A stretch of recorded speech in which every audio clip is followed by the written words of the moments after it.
नमस्कार, आप देख रहे हैं एबीसी इंडिया। मैं अमित भोबिया। दोस्तों, आज मैं आपको बताऊंगा कि अगले 1.5-2 साल तक कौन सी फसलों की मांग मार्केट में सबसे ज्यादा रहने वाली है।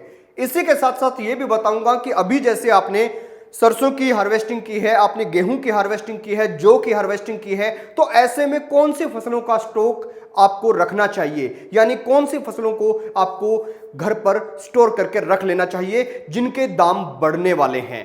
मैं आपको सारी चीजें आंकड़ों के हिसाब से बताऊंगा।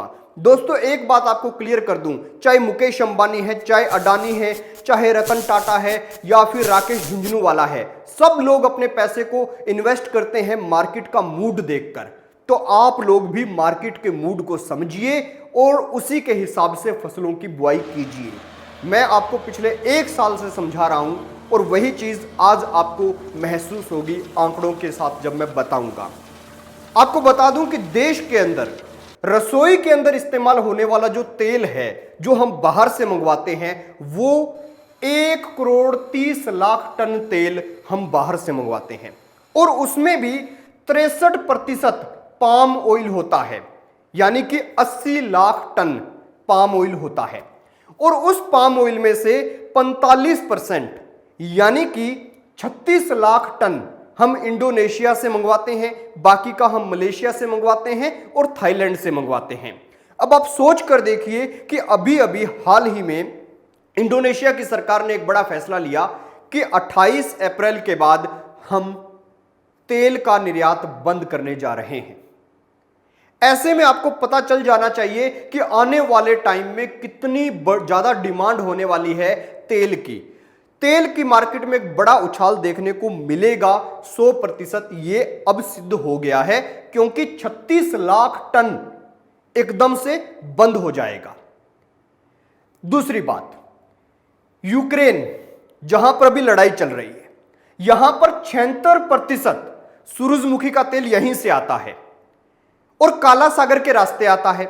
यूक्रेन में लड़ाई है, काला सागर में रूस की सेना ताबड़तोड़ फायरिंग करती है, तो ऐसे में वहां से सूरजमुखी का तेल आ नहीं सकता। इसका मतलब सूरजमुखी के तेल में भी उछाल आएगा। और एक बात मैं आपको क्लियर कर दूं, पाम ऑयल ना आए इसका मतलब यह नहीं कि केवल पाम ऑयल की मांग ही बढ़ेगी, दूसरे तेल की भी बढ़ेगी, क्योंकि खाने के अंदर पाम ऑयल का इस्तेमाल भी हो जाता है, सरसों का भी हो जाता है, खाने के अंदर मूंगफली के तेल का इस्तेमाल भी हो जाता है, तो और सूरजमुखी के तेल का भी हो जाता है। अलग अलग एरिया के हिसाब से लोग करते हैं। तो इस बात को समझ लीजिए कि तेल की मार्केट में बहुत बड़ा उछाल आने वाला है। दूसरी चीज, एक देश है अर्जेंटीना।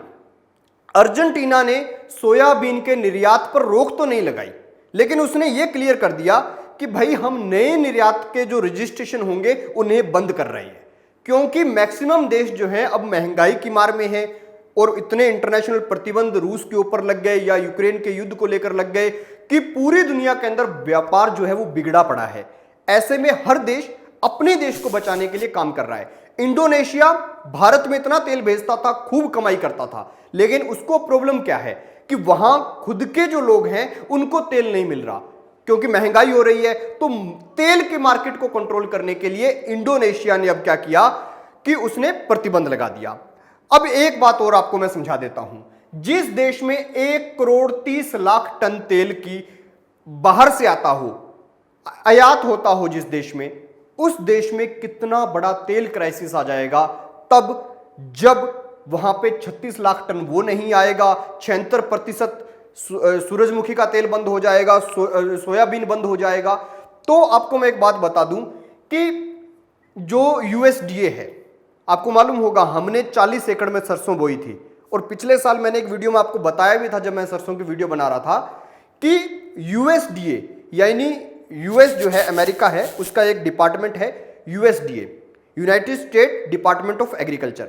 उसने पिछले साल एक एडवाइजरी जारी की थी अपने लोगों के लिए कि भाई ऑयली सीड वाली जितनी भी फसलें हैं इनको बो ज्यादा से ज्यादा, क्योंकि इनकी मांग रहने वाली है। और यूएस की बात सही हुई, उस डिपार्टमेंट की बात सच हुई। 1 साल बाद आज तेल के प्राइस कितने बढ़ चुके हैं आप खुद सोच कर देखिए। और आज से 28 अप्रैल से इंडोनेशिया बंद कर रहा है, इसके बाद तेल के प्राइस दोगुने तिगुने बढ़ेंगे। तो ऐसे में आप लोग सरसों का स्टॉक कर लीजिए। हमने 40 एकड़ में बोई थी, कुछ सरसों हमने बेच दी, लेकिन कुछ का स्टॉक हमने किया है। यह एक सच्चाई है। दूसरी बात, मूंगफली के तेल की मांग बढ़ेगी, सूरजमुखी के तेल की मांग बढ़ेगी और पाम ऑयल के तेल की मांग भी बढ़ेगी।